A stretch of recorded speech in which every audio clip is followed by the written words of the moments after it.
So, kukuha pala tayo ng karton na naman. Bakit awan daming karton? Sayang kasi, tatapon lang. So, nag-isip na lang ako ng design na pwedeng gawin dito sa karton na ito. So, dahil UP-UP siya, diniretso ko at kumuha ko ng balde. Dahil ito ang gagamitin kong guide sa pabilog natin. Bakit itabi mo na. And then, gupitin natin. So, ginimpitan muna natin ng paganyan para unti-unti natin gugupitin. Hanggang sa naging ganyan na lang. At sabi ko, nalalakyan pa ako. Kaya lilitan pa natin itong bilog natin. Ito na nga, finalize na natin yung pinakabilog. Nahandahan na sa paggamit ng gunting mga biat mga panggupit, okay? Ilang gunting ay parang mga ex nyo. Pag hindi kayo nag-ingat, sasaktan lang kayo. Kagaya ng ex nyo, bobotasin lang din kayo.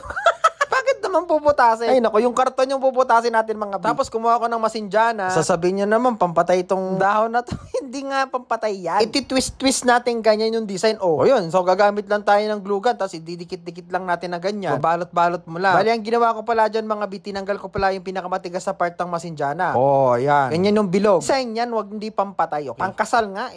So yun ba yung mga ganyan gagawin natin. Tapos ipipiksa natin, tutuhugan na